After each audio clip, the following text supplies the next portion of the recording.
Hello everyone, in this video we are going to cover evolution chapter that is from class 12th. इस video के अंदर हम कोशिश करेंगे कि evolution chapter को maximum हम cover करें. So this will be going to one short of chapter evolution.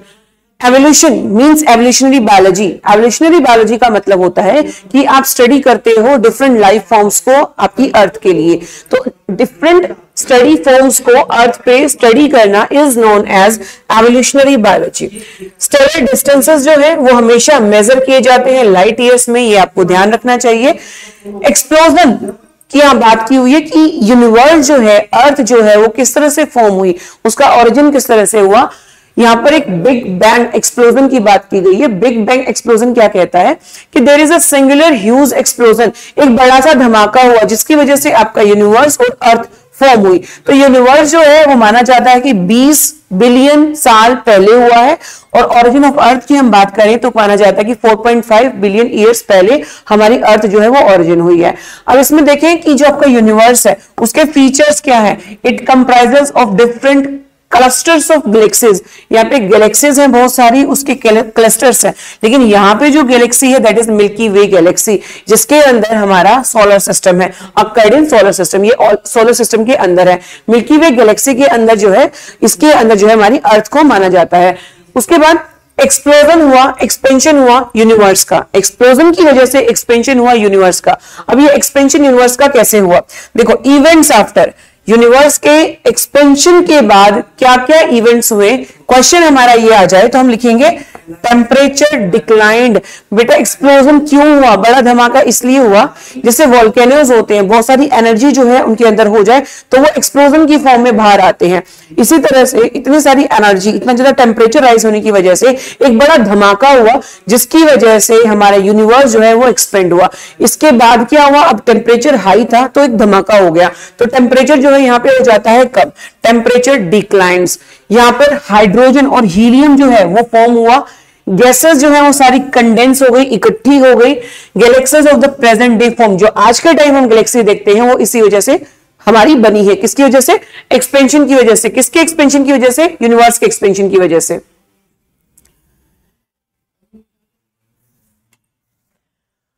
उसके बाद बेटा कुछ हाइपोथेसिस हमारी एनसीईआरटी के अंदर दी हुई है जो कि हमें यहां पे पढ़नी है. Hypothesis of for origin of life.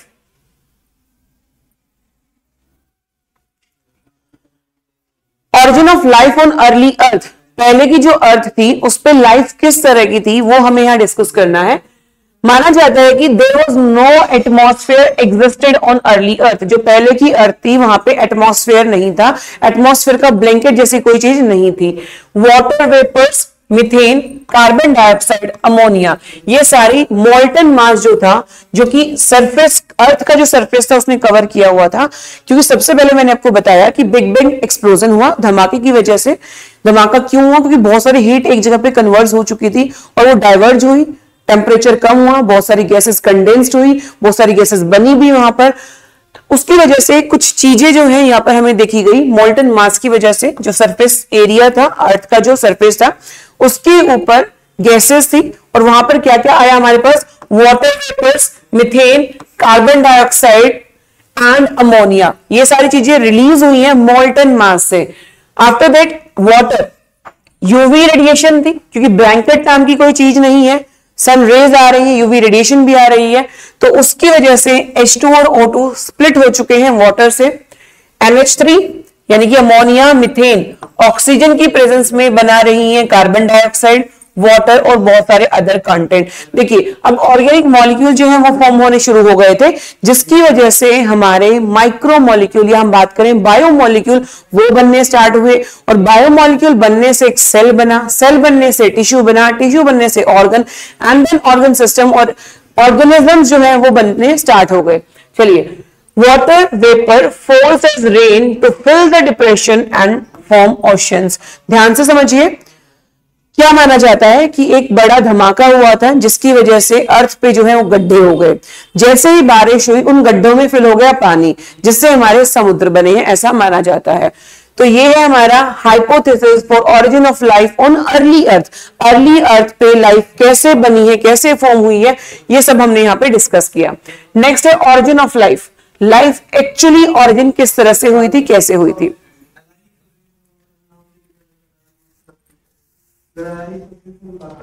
चलिए, लाइफ अपीयर 500 मिलियन ईयर्स, अर्थ जो है 4.5 बिलियन ईयर्स अगो बनी है, लेकिन उसके ऊपर लाइफ जो है वो सिर्फ 500 million years after the formation of earth.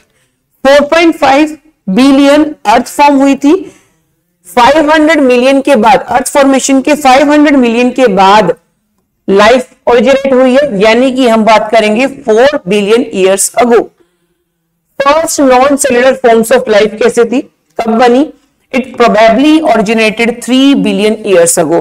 माना जाता है कि 3 बिलियन ईयर्स अगो पहले ओरिजिनेट हुई है। Non cellular forms of life की हम बात करें, would have possibly originated from giant molecules, RNA है, प्रोटीन है, पॉलीसैकेराइड्स है।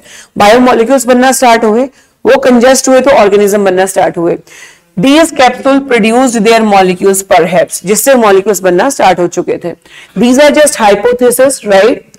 फर्स्ट सेलुलर लाइफ फॉर्म्स, देखो नॉन सेलुलर आएगा तो आप लिखेंगे 3 बिलियन ईयर्स अगो, लेकिन फर्स्ट सेलुलर सेल यानी कि कंप्लीट सेल, जैसे वायरस एक नॉन सेलुलर है, उसकी बात करेंगे तो वो 3 billion, but cellular life, cellular forms of life originated before 2 million years. अरे फ्रॉम वाटर, यानी कि पहले एक्वेटिक लाइफ आई है, उसके बाद कहीं जाके लैंड लाइफ आई है, यानी कि टेरेस्ट्रियल लाइफ आई है। तो सबसे पहले जब अर्थ ओरिजिनेट हुई है, नॉन सेलुलर फॉर्म्स बनी, फिर सेलुलर फॉर्म्स बनी, then aquatic life forms was scene.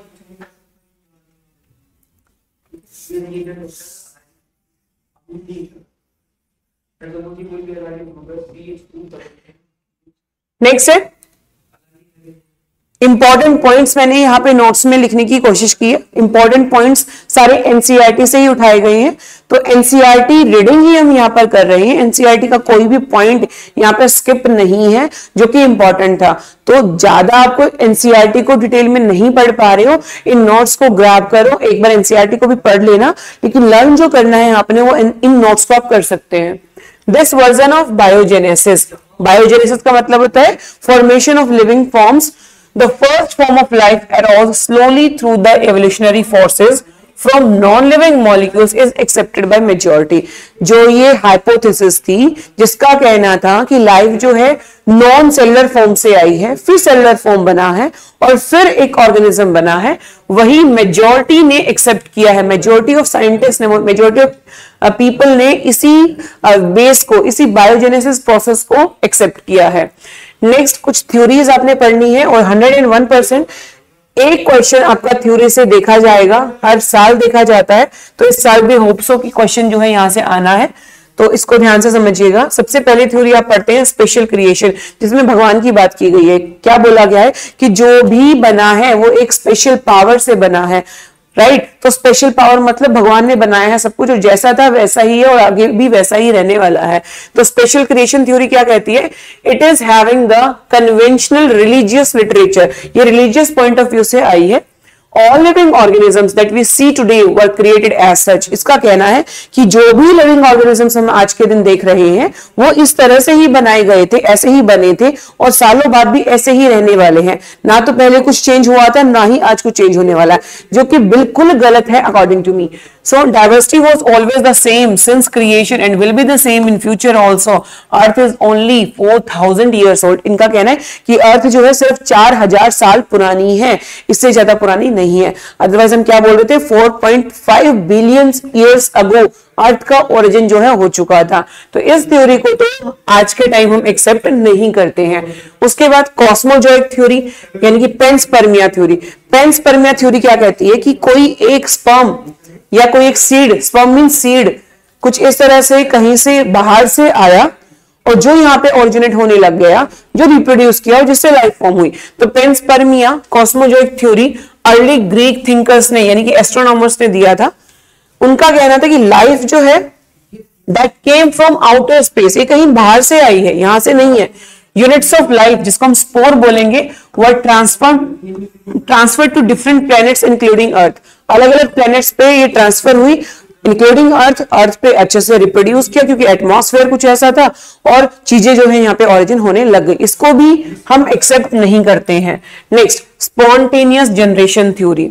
Spontaneous generation theory कहती है कि life came out from decaying and rotting matter like straw mud. Spontaneous generation theory कहती है कि जो लाइफ है वो गली सड़ी चीजों से, मिट्टी से, गारा से, यहां से ओरिजिनेट होती है। जब भी कोई चीजें सड़ने लगेंगी तो वहां से एक लाइफ जो है वो ओरिजिनेट होने लगेगी। जैसा कि हम बचपन से देखते आ रहे हैं, ब्रेड जो है वो खराब हो जाए उस पर फंजाई बन जाती है, बट ऐसा नहीं है। स्पोर जो है वो हमारे सराउंडिंग्स में होते हैं, वो सिर्फ उनका सबस्ट्रेट है जिसके ऊपर वो अटैच होके अपना फीड लेके वो ओरिजिनेट होना स्टार्ट करती है। तो स्पॉन्टेनियस जनरेशन थ्योरी सही नहीं है, जिसको पाश्चर में जो है वो डिसअप्रूव कर दिया गया था। So it is disapproved by Louis Pasteur. बिल्कुल इसको डिसअप्रूव कर दिया गया। कैसे डिसअप्रूव किया? By his theory of biogenesis. Main theory of biogenesis, इसको हम एक्सेप्ट करेंगे। उन्होंने बोला लाइफ के comes only from pre existing life. Life हमेशा एक पहले की एग्जिस्टिंग लाइफ से ही आ सकती है, ऐसे कहीं बाहर से या फिर गली सड़ी चीजों से लाइफ ओरिजिनेट नहीं होती है। पहले की कोई लाइफ होगी वही एक लाइफ को ओरिजिनेट कर सकती है। He showed that in pre sterilised flask life did not came from killed east. क्या बोल रहा है? इन्होंने 2 फ्लास्क लिए, इस फ्लास्क को प्री स्टेरलाइज कर दिया। प्री स्टेरलाइज का मतलब होता है स्टेरलाइजेशन टेक्निक यूज करने के बाद इसमें कोई माइक्रो ऑर्गेनिज्म नहीं होगा, राइट?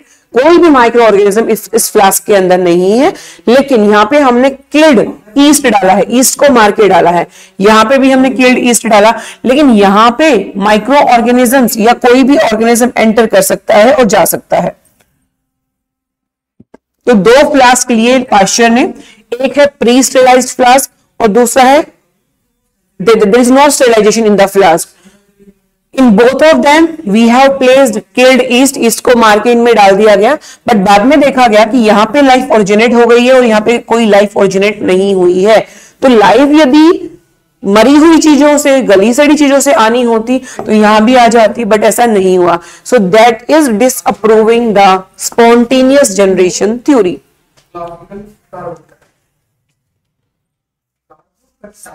ये थ्योरी जो है बहुत ही ज्यादा इंपॉर्टेंट है, एज इट इज इनको लर्न करना है।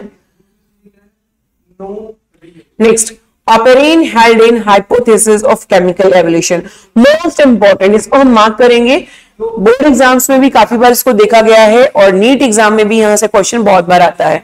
ऑपेरिन हेल्डेन हाइपोथेसिस, जिसको केमिकल एवोल्यूशन भी बोला जाता है, ये इसका सेटअप है जो कि हेल्डेन ने, ऑपेरिन और हेल्डेन ने दिया था। ऑपेरिन जो है वो रशिया से है, हेल्डेन जो है वो इंग्लैंड से है। इसमें क्या किया गया देखिए ध्यान से, यहाँ पे वैक्यूम साइमुलेट रिड्यूसिंग एटमॉस्फेयर है, अमीनो एसिड आप डाल रहे हो, बॉइलिंग वाटर आपके पास यहाँ पे है और इलेक्ट्रोड्स डाल दिया जो इलेक्ट्रिक करंट यहाँ पे, चार्ज जो है यहाँ पे देगा, स्पार्क जो है यहाँ पे देगा, जिसकी वजह से आपको यहाँ पे अमीनो एसिड्स मिल जाएंगे। देखो ध्यान से, गैसेस हमने यहाँ पे प्रोवाइड की हैं like methane gas, ammonia gas, water and H2।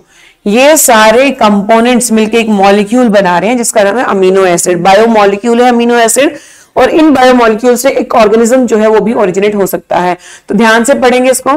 Chemical evolution की थ्योरी पढ़ रहे हैं। केमिकल, क्योंकि माना जाता है पहले केमिकल इवॉल्व हुए फिर एक सेल इवॉल्व हुआ, राइट? केमिकल जो है वो नॉन सेलुलर लाइफ फॉर्म हो सकता है, फिर एक सेल इवॉल्व हुआ। जैसे कि आपको पता ही है वायरस के अंदर सिर्फ RNA या फिर DNA और प्रोटीन है उसके ऊपर, that is also a life form, but acellular life form या non cellular life form, right? चलिए, formation of life was proceeded by chemical evolution, formation of diverse organic molecule, inorganic constituent से organic molecule बन चुके हैं। जैसे कि यहाँ पे inorganic constituent से आपको अमीनो एसिड यानी कि organic component जो है वो मिल जाता है। First form of life could have come from pre-existing non-living organic molecule, जैसे RNA है, प्रोटीन्स है, अमीनो एसिड जुड़ के प्रोटीन बनाएंगे। तो फर्स्ट लाइफ फॉर्म जो हमारे मॉलिक्यूल्स हैं उनसे जुड़ के बना है, ऐसा केमिकल एवोल्यूशन का कहना था। This hypothesis was proved bye millers experiment. ये हमारा मिलर एक्सपेरिमेंट है। ऑपेरिन और हेल्डन ने सिर्फ हाइपोथेसिस दी थी, इसको एक्सपेरिमेंटली प्रूव किया था हमारे साइंटिस्ट ने, जिसका नाम है एसल मिलर। तो एसल मिलर आपको पूछा जाए तो आप ये पूरा सेटअप बनाएंगे, लेकिन सिर्फ ओपेरिन और हेल्डन के बारे में पूछा जाएगा तो सिर्फ आप ये इतना बताएंगे, right. So this experiment has been done by the S L Miller, American scientist थे, और ये किया गया था 1953 के अंदर। In similar experiment other observes formation of sugar, जैसे कि यहाँ पे अमीनो एसिड फॉर्म किया हमने, इसी तरह से आप शुगर्स भी फॉर्म कर सकते हैं, नाइट्रोजनस बेसिस भी फॉर्म कर सकते हैं, पिगमेंट्स फॉर्म कर सकते हैं, या फिर फैट्स फॉर्म कर सकते हैं, राइट। नेक्स्ट है analysis of meteorite content also reveals similar compounds indicating that similar processes are occurring in space also। ऐसा अर्थ पे हो रहा है, इसी तरह से मेटेओराइट जो हमारे स्पेस में जो काम करते हैं, स्पेस के ऊपर जो काम करते हैं, उनका कहना है कि इस तरह की कुछ रिएक्शन, इसी तरह का कुछ केमिकल एवोल्यूशन बाकी सारे प्लैनेट्स पे भी देखा जा रहा है। तो ये थी हमारी कुछ theories, one of the important part of this chapter. Next important part is evidences of evolution. इस चैप्टर को हम पार्ट्स में डिवाइड करते हैं हमेशा। एक पार्ट हमारा हो चुका है, that is about the theories. Next part is about the evidences of evolution. Evidences, देखो बेटा, एवोल्यूशन हुआ है, बोलने से तो नहीं होगा ना, किसी को भी आपको प्रूव करना है, सो यू नीड एविडेंसेस। तो एवोल्यूशन हुआ है, इसके एविडेंसेस क्या क्या हैं, किस किस फॉर्म में हो सकते हैं, वो आज हम यहाँ पे पढ़ रहे हैं। So number 1 is palaeontological evidences, यानी कि आप बात कर रहे हैं फॉसिल्स की। Fossils can be any hard matter, कोई भी हार्ड मैटर हो सकता है, जैसे कि बोन्स यानी कि स्केलेटन, टूथ हो सकता है। तो कोई भी hard body part can be fossil, right. So fossils हैं क्या? These are the remains of hard parts of life forms found in rocks. चट्टानों में जो हार्ड पार्ट हैं लाइफ फॉर्म्स के जो मिले हैं हमें, हम उन्हें फॉसिल बोलते हैं, राइट। फॉसिल की एज भी हम पता लगा सकते हैं, देखिए कैसे, चलो। Age of fossil is determined by radio active dating method. जो उसके अंदर कार्बन है उसका रेडियो एक्टिव एनालिसिस करके हम पता लगा सकते हैं कि वो एज, उसकी फॉसिल की एज कितनी है, राइट। या फिर सॉइल जो है उसकी लेयर्स बनती जाती हैं, राइट। कौन सी सॉइल की कौन सी लेयर में हमें वो फॉसिल मिला है, वो डिटरमाइन करके उस सॉइल को कार्बन डेटिंग करके, क्या बोलेंगे हम, कार्बन डेटिंग करके हम पता लगा सकते हैं कि हमारा जो फॉसिल है वो कौन सी लेयर में है और वो कितने साल पुराना है। Next, fossils of different life forms and different sedimentary layers indicate the geological period. तो उससे हमें पता लग जाता है जियोलॉजिकल पीरियड, उसका इपॉक, उसका पीरियड, उसका era. Rocks form sediments and a cross section of earth crust indicates the arrangement of sediments one over the another during the long history of earth। तो earth crust में वो दबते चले जाते हैं। For example कुछ लोग जो हैं वो मर चुके हैं, उनको हमने दफना दिया, उसके ऊपर जितनी भी लेयर्स बनती जाएंगी, इन फ्यूचर यदि हमने उसको वहां से स्केलेटन को निकाला तो कितनी लेयर, अर्थ की क्रस्ट की कितनी लेयर नीचे है, उससे हम उसकी एज का पता लगा सकते हैं। Different age rock sediment contain fossils. Rocks में फॉसिल्स हमें मिलते हैं हु प्रोबेबली डाइड, क्योंकि फॉसिल कब मिले, जब वो उस टाइम पे मरे होंगे, तो उस टाइम पे मरे हुए को हमने वहां से निकाला। जैसे कि some of them appear similar to modern organism, they represent extinct organisms. कुछ ऑर्गेनिज्म ऐसे मिल जाते हैं हमें एज अ फॉसिल जो कि आज के टाइम नहीं देखे जाते हैं। क्यों नहीं देखे गए? क्योंकि वो एक्सटिंक्ट हो चुके, कभी ना कभी थे बट आज के टाइम वो एक्सटिंक्ट हो चुके हैं। जैसे कि एग्जाम्पल हम दे सकते हैं यहाँ पे डायनासोर्स का। So this is all about the palaeontological evidences. Next हम बात करेंगे embryological. Embryological evidences was proposed by Ernst Haeckel. It was proposed by the Ernst Haeckel based upon the observation of certain features during embryonic stage common to all vertebrates that are absent in adults. Example, embryos of all vertebrates develop a row of vestigial gill slit functional only in fish and not found in other adult vertebrates. ध्यान से समझिए, vertebrates, जितने भी vertebrates हों उनके अंदर जब उसका एम्ब्रियोलॉजिकल स्टेटमेंट देखा गया है, एम्ब्रियो देखा गया, तो सबके अंदर आपको गिल स्लिट्स मिलती हैं। फेरेंजियल गिल स्लिट आपको याद होगा जब आपने एनिमल किंगडम पढ़ा होगा। तो गिल स्लिट तो सब में है, लेकिन गिल्स फंक्शनल सिर्फ आपको फिश में मिली, राइट। सो ये होता है एम्ब्रियोलॉजिकल एविडेंसेस। जब हम एम्ब्रियो को देख के हम पता लगाते हैं कि किस ऑर्गेनिज्म का कहां से एवोल्यूशन हुआ है। इट वॉज डिसअप्रूव्ड, लेकिन अर्नस्ट हैकेल की जो थ्योरी थी, एविडेंसेस थे, उनको डिसअप्रूव कर दिया अर्नस्ट वॉन बेयर ने। He noted that embryos never pass through the adult stages of other animals, क्योंकि एक का एम्ब्रियो है वो दूसरे ऑर्गेनिज्म के अडल्ट स्टेज में कैसे पास हो सकता है, वो पास नहीं हो सकता। तो अर्नस्ट हैकेल ने जो हमें एविडेंसेस के बारे में बताया था उसको डिसअप्रूव कर दिया Ernst von Baer. Reason behind, क्योंकि it can not pass through the adult stages.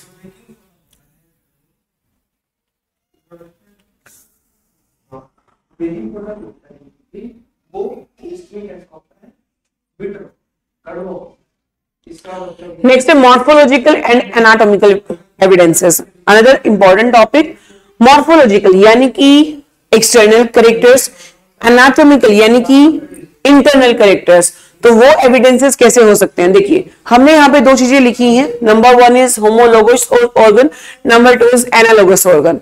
Homologous organs वो होते हैं जिनका कॉमन एंसेस्टर होता है। क्या होता है, कॉमन एंसेस्टर।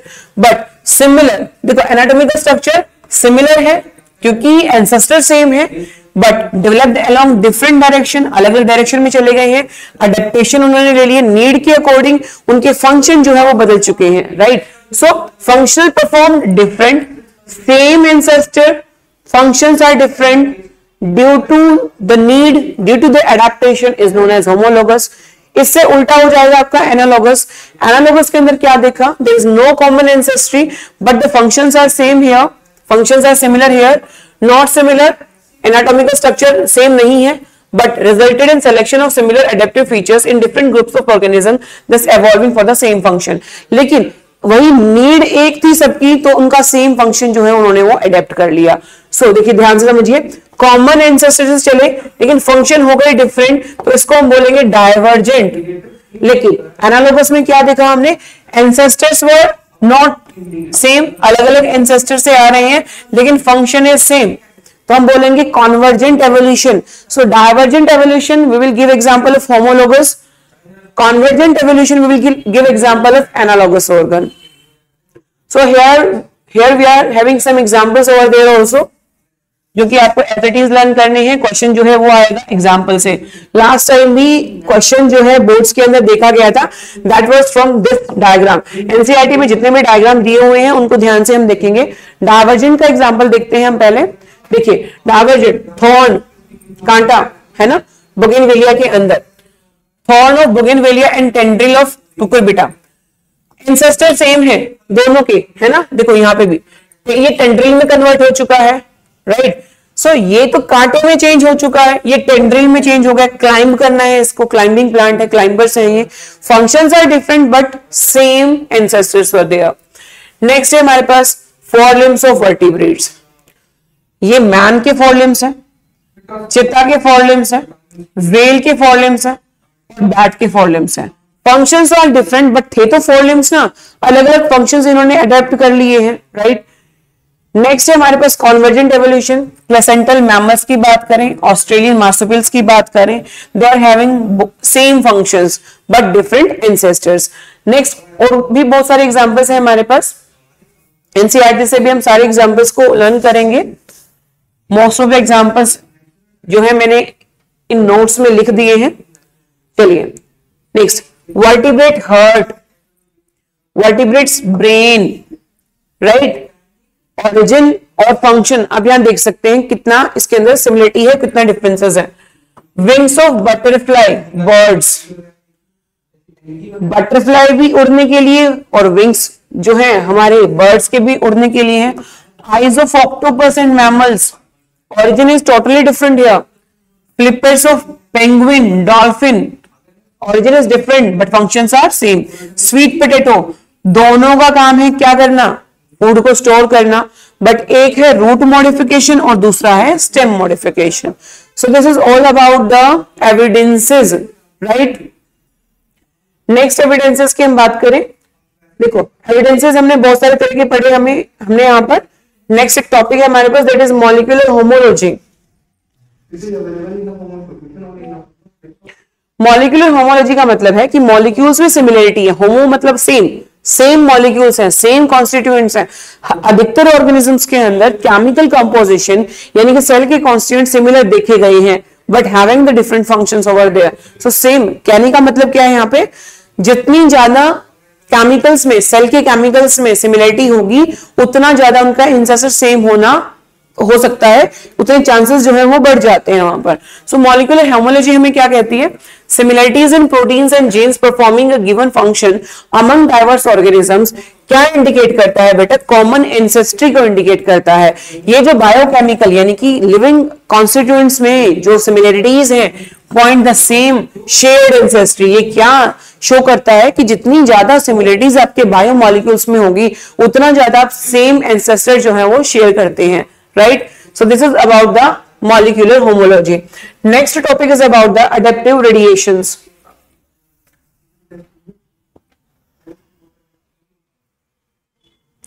Adaptive radiation.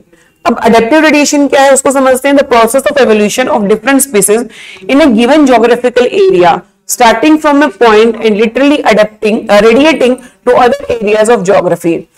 क्या बोल रहे हैं, एवोल्यूशन एक जगह से स्टार्ट हुआ लेकिन वो अलग अलग ज्योग्राफिकल एरिया में जब फैलने लग जाए तो उसको हम बोलते हैं अडेप्टिव रेडिएशन, राइट। क्या बोल रही हूं मैं, एक जगह से, एक पॉइंट से, एक ज्योग्राफिकल एरिया से एवोल्यूशन स्टार्ट हुआ और डिफरेंट एरियाज में फैल जाए, डिफरेंट ज्योग्राफिकल एरियाज में फैल जाए, तो उसको बोलते हैं अडेप्टिव रेडिएशन।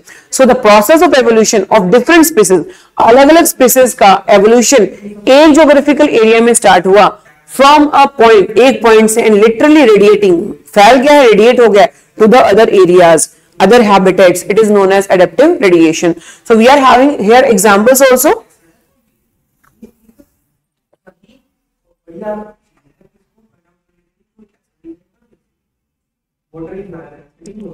Examples में Darwin finches and Australian marsupials.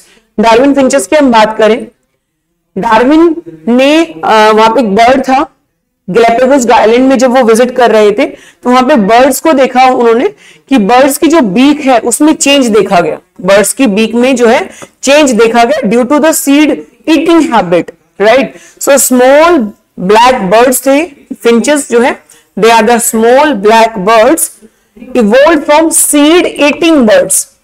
बीज खाते थे, सीड खाते थे, लेकिन क्योंकि फूड जो है वो इनका बदल गया तो इनकी बीक का शेप जो है वो बदल गया, ऑल्टर्ड बीक यानी कि चेंज हो गई है बीक्स इनकी, enabling them to become insectivorous and vegetarian finches. So seed ना मिलने की वजह से फीड हैबिट बदल गई, बीक का साइज, बीक का शेप बदल गया और ये फीड करने लगे इंसेक्ट्स पे और वेजिटेरियन बन गए, right. So they are having the different beaks, variety of beaks of finches that Darwin found in Galapagos Island. Next है marsupials. मार्सुपियल रेडिएशन देखी जाती है, कितने सारे ऑर्गेनिजम्स हैं यहाँ पे, जैसे कि तस्मेनियन वॉल्फ है, टाइगर कैट है, बैंडेड एंटीटर है, मार्सुपियल रैट है, कैंगारू है, वॉम्बेट है, बैंडिकूट है, koala, marsupial mole and sugar glider and so on. These are the Australian marsupials जिनमें अडेप्टिव रेडिएशन देखी गई है। Adaptive radiation of marsupials of Australia, Australia के अंदर जो मार्सुपियल्स है उसमें अडेप्टिव रेडिएशन देखी गई है। नेक्स्ट हम बात करेंगे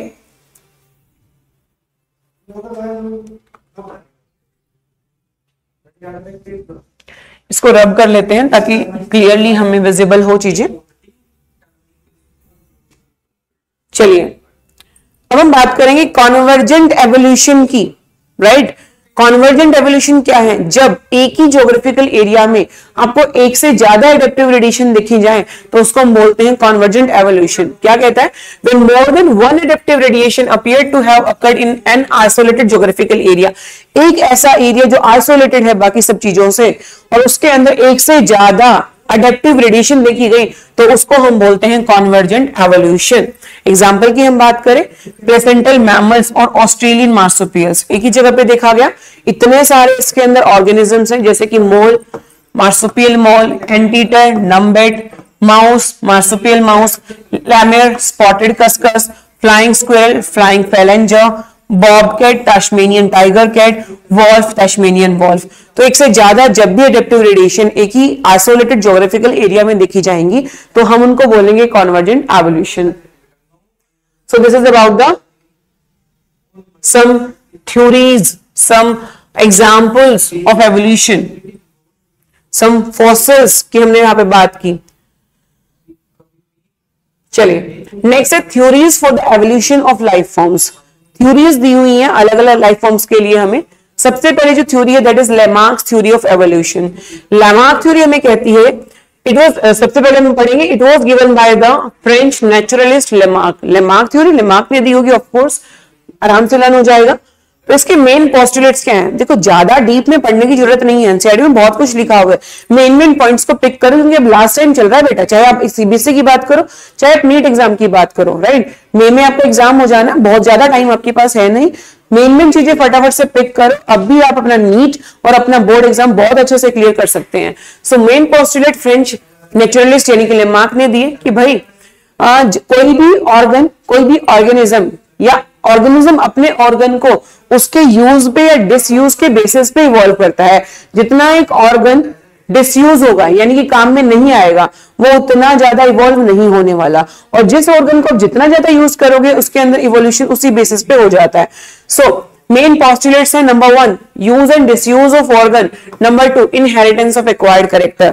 देखो यूज और डिसयूज के बेसिस पे चीजें इवॉल्व हो रही हैं, लेकिन जब तक वो अपनी नेक्स्ट जनरेशन में पास नहीं होंगी एवोल्यूशन नहीं हो सकता। सो 2 पॉइंट की हम यहाँ बात करेंगे, नंबर 1 है use and disuse of organ and number 2 है inheritance of the acquired character. जो कैरेक्टर आपने अपने एटमॉस्फेयर से लिया है, एक्वायर्ड कैरेक्टर वो कैरेक्टर होते हैं जो आपने अपने एटमॉस्फेयर से लिए हैं, राइट। एक होता है इनहेरिटेड कैरेक्टर, एक होता है एक्वायर्ड कैरेक्टर। सो एक्वायर्ड कैरेक्टर जन्म के बाद जो कैरेक्टर्स आपके अंदर चेंज हुए हैं वो नेक्स्ट जनरेशन में पास होंगे या नहीं होंगे, उसके ऊपर ही बेस है हमारा एवोल्यूशन। जैसे कि एग्जांपल दिया है, long neck in giraffe is attributed to stretching the neck while foraging leaves on tall trees. ऐसा माना जाता है कि जब जिराफ ऐसे जंगलों में रहते थे जहां पे बहुत बड़े बड़े ट्री थे, पेड़ थे, तो वो अपना खाना खाने के लिए या जो भी फ्रूट्स वगैरह उन्हें खाने होते थे, लीव्स जो उनको खानी होती थी, तो वो कंटिन्यूअसली अपनी गर्दन को ऊपर कर रहे होते थे। तो वो गर्दन इतनी ऊपर की, giraffe has a long neck, but it is not accepted so much, right. इसको ज्यादा एक्सेप्ट नहीं किया हम लोगों ने। Next Darwin theory. डार्विन का एवोल्यूशन पे बहुत सही काम देखा गया है, बड़ा अच्छा हमें ये चीजें देखे गए हैं लर्न करने के लिए। चलिए Darwin theory of natural selection. Darwin का कहना है भाई ऐसा नहीं होता कि यूज और डिसयूज के बेसिस पे आप चीजों को इवॉल्व कर लो। डार्विन कहते हैं कि नेचर सेलेक्ट करती है, जो फिट होगा वो सरवाइव करेगा और जो अनफिट होगा वो सरवाइव नहीं करेगा। So Darwin theory of natural selection क्या कहती है? डार्विन जो है वो गैलापागोस आइलैंड को विजिट कर रहे थे, तभी उन्होंने फिंचेस के बारे में देखा। एसएचएम बोल रही हूं मैं, HMS बीगल नाम की शिप है, HMS नाम की शिप है, HMS बीगल पूरा नाम है। उस पे वो वॉयज कर रहे थे यानी कि यात्रा कर रहे थे गैलापागोस आइलैंड की। उन्होंने ऑब्जर्व किया चीजों को। क्या ऑब्जर्वेशन थी उनकी? Existing living forms share similarities to varying degrees not only among themselves but also with life forms that existed millions of years ago। Darwin का कहना है कि जो हमारी अभी जो लाइफ फॉर्म्स हैं वो शेयर करते हैं सिमिलरिटीज कुछ हद तक टू वेराइंग डिग्रीज, सिर्फ अपने आप में नहीं, आपस में नहीं, लेकिन जो स्पीसीज बहुत पहले थी कभी उनमें भी वो सिमिलरिटीज शेयर करते हैं। क्या कहना है डार्विन का? डार्विन ने कहा कि जो एग्जिस्टिंग लिविंग फॉर्म्स हैं वो कुछ सिमिलरिटीज शेयर करते हैं कुछ हद तक, ना कि सिर्फ आपस में बल्कि और बहुत सारी स्पीसीज है जो कि कभी पहले एग्जिस्ट करती थी। The geological history of earth correlates with the biological history of earth. कि जियोलॉजिकल हिस्ट्री ऑफ अर्थ किस एरिया में कौन सी स्पीसीज रह रही है वो उसका बायोलॉजिकल हिस्ट्री भी बताता है। जैसे कि इंडिया में रहने वाले लोगों को अलग ही देखा जाएगा, उनके फीचर्स कुछ अलग ही रहते हैं। कैनेडियंस जो हैं उनके अंदर आपको ज्यादा गोरे मिलेंगे, वो उनका कलर जो है फेयर मिलेगा, मेलानिन सिक्रेशन उसी हिसाब से होता है। तो ज्योग्राफी भी आपकी बायोलॉजी को डिसाइड करती है, ऐसा डार्विन का कहना है। Next influence of the work of Thomas Malthus on Darwinism. Thomas Malthus का जो वर्क है वो डार्विन पे कैसे इफेक्टेड है देखिए। Number 1, population can grow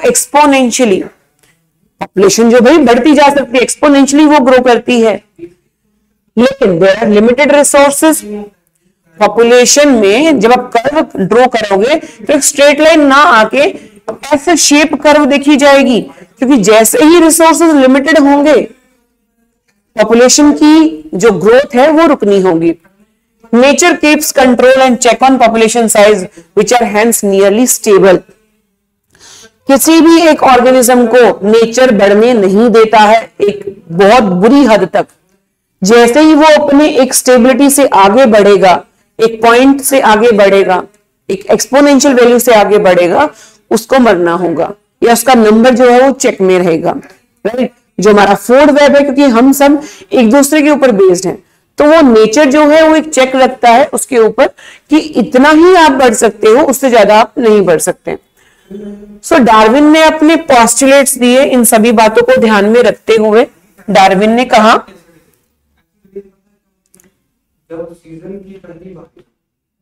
Darwin postulate से यहां पर हमारे पास, इनको बड़े ध्यान से समझिएगा बेटा। अकॉर्डिंग टू डार्विन, डार्विन का कहना है वेरिएशन जो है ना वो बहुत बड़ी बड़ी नहीं होती, बहुत छोटी छोटी होती हैं। वेरिएशंस आर स्मॉल, डायरेक्शनल, एक डायरेक्शन में जाएंगी। And evolution for Darwin was gradual process. Darwin के लिए एवोल्यूशन धीरे होने वाला प्रोसेस था। वेरिएशन बहुत छोटी है, एक ही एरिया में जाएंगी, यानी कि एक ही डायरेक्शन में जाएंगी, और डार्विन के according evolution is a gradual process. Darwin asserted that in a population exist variation. Population में वेरिएशंस आती रहती हैं जो कि हेरिटेबल हैं, एक दूसरी जनरेशन में पास होती रहती हैं, which make resources utilization better for a few will enable only those to reproduce and leave more progeny. Survival उसका होगा जो रिप्रोड्यूस प्रॉपरली कर पाएगा, अपनी जनसंख्या को बढ़ा पाएगा, वही एक ऑर्गेनिज्म जो है वो स्टेबल रहेगा। Those characteristics which enable some to survive better in natural condition, climate, food, physical factors would outbid others that are less endured to survive under such natural condition. जब भी कोई एटमॉस्फेयर में change आएगा, climate change हो सकता है या कोई अदर चेंज हो सकता है, जो अडेप्ट कर जाएगा, जो अपने ऑर्गन्स को अडेप्ट कर लेगा, जो अपने अंदर चेंजेस ले आएगा, जो सरवाइव कर जाएगा वही रिप्रोड्यूस भी कर पाएगा। अदरवाइज जो अडेप्ट नहीं कर सकता, सरवाइव नहीं कर सकता, उसको नेचर सेलेक्ट नहीं करने वाली। Next, the fitness according to Darwin refers ultimately and only to reproductive fitness. Reproductive fitness होना बहुत जरूरी है according to Darwin. Adaptive ability is inherited and has a genetic basis. Adaptation जब भी होती है तो इनहेरिटेड होती है, उनका एक जेनेटिक बेस जीन्स के थ्रू वो फ्लो करता है। Fitness is the end result of the ability to adapt and get selected by the nature. जिसने अडेप्ट किया है वही फिट है, वही नेचर में एग्जिस्ट करेगा। Branching, descent and natural selection, ये दो कीज थी डार्विन थ्योरी की। तो ये दो पॉइंट्स बहुत इंपॉर्टेंट है। What are two keys concept, key concept of Darwin theory? Branching, descent and natural selection, right. अपने पूर्वजों से ही आप आ रहे हैं, नेचर जो है आपको सेलेक्ट कर रहा है, जीन्स फ्लो हो रहे हैं और नेचुरल सिलेक्शन हो रहा है, यानी कि branching, descent and natural selection, ये दो मेन कीज हैं, ये दो की कॉन्सेप्ट है डार्विन की थ्योरी के। उसके बाद बोला है habitat fragmentation and genetic drift may accentuate variation leading to speciation. Habitat fragmentation क्या है, आप ध्यान से समझेंगे। कि बहुत बड़ा लैंड का एरिया है, कंट्री है या कुछ भी है, उसको हम टुकड़ों में बांट देंगे तो स्पीसीज जो है वो भी कम होती चली जाएंगी, वो भी टुकड़ों में बदलती चली जाएंगी। इसका बहुत अच्छा एग्जांपल है, जब भारत का विभाजन हुआ है ना, तो पाकिस्तान और इंडिया दो पार्ट्स में हो गया। जो लोग अपने एरिया में रहते थे उनको बाय चांस इंडिया में आना पड़ा, और जो इंडिया में रहते थे उनको पाकिस्तान में जाना पड़ा। इसकी वजह से बहुत सारे लोग जो हैं वो अडेप्ट नहीं कर पाए और मर भी गई, बहुत सारी जनसंख्या जो है वो मर जाती है, यानी कि पॉपुलेशन जो है वो कम हो जाती है। नेचुरल सिलेक्शन तो बहुत जरूरी है, तो नेचुरल सिलेक्शन तो तभी होगा जब वो लोग भी अपने आप को अडेप्ट कर लें और उस कंडीशन में रहने के लिए तैयार हो। जेनेटिक ड्रिफ्ट क्या होता है? एक सडन चेंज जीन्स में जब आ जाता है, तो ये दो चीजें जो है वो स्पेसिएशन को लेके आती हैं। हैबिटेट फ्रेगमेंटेशन भी और हमारा जेनेटिक ड्रिफ्ट भी। स्पेसिएशन क्या है? स्पेसिएशन क्या होता है कि चेंजेस जनरेशन टू जनरेशन आ रही हैं। मान लो एक ऑर्गेनिज्म में 10 जनरेशन में उसके पास 10 चेंजेस आए, लेकिन हम उस जनरेशन को जब 10th जनरेशन से यानी कि पहले वाली जनरेशन से देखते हैं तो इतना ज्यादा चेंज दिखता है हमें कि वो जनरेशन उसके जैसे लगती ही नहीं है। हमें लगता है कि वो इससे इवॉल्व ना होके वो एक नई न्यू स्पीसीज है। तो इस तरह से नई स्पीसीज का बनना is known as speciation. Clear? Hope so समझ आ रहा होगा।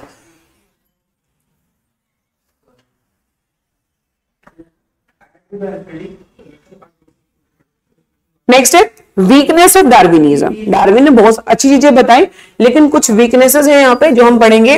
Number 1, enable to explain the origin of variation. Variation ठीक है हो रही है, शुरू कहां से हुई वो डार्विन नहीं बता पाए। Could not explain speciation. Speciation का कॉन्सेप्ट दिया, बट जो मैं आज के दिन आपको डेफिनेशन बता रही हूँ कि इस तरह से स्पेसिएशन होती है वो डार्विन नहीं बता पाए थे।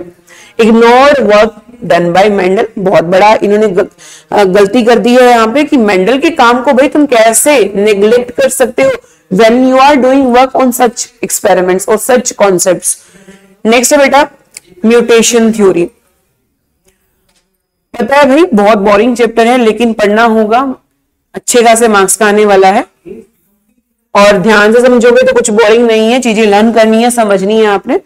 Mutation theory is given by Hugo de Vries, first decade of 20th century. इन्होंने इवनिंग प्राइम रोज पे काम किया था, ठीक है। न्यू स्पीसीज क्या कहा था, बस इतना ही याद रखना है। ह्यूगो डी वेराइज ने दिया म्यूटेशन थ्योरी, 20th सेंचुरी के फर्स्ट डिकेड में दिया, इवनिंग प्राइमरोज पे काम किया। उसके बाद क्या बोला, new species originate as a result of mutation which are a single step saltation, जिसको हम बोलेंगे लार्ज है, रैंडम है, डायरेक्शन लेस है, arising suddenly in a population, जिसको मैं नहीं मानती भाई बिल्कुल भी। क्या कह रहा है कि ओरिजिन जो है न्यू स्पीसीज का क्यों हुआ है, क्योंकि म्यूटेशन एक सिंगल स्टेप में हो रही है। ऐसा नहीं होता कभी भी, म्यूटेशन धीरे धीरे आती है हमेशा, राइट। बट इनका कहना था कि म्यूटेशन जो है इतनी बड़ी थी कि एक सिंगल स्टेप में इतनी ज्यादा दिख गई कि वो एक नई स्पीसीज को ओरिजिनेट करती हैं। डायरेक्शन लेस है, उसको कोई डायरेक्शन नहीं, इसको हम मान सकते हैं। जरूरी नहीं कि एक ही डायरेक्शन में म्यूटेशन चले, right. So and it arise suddenly, एकदम से वो आती है। So this is this video.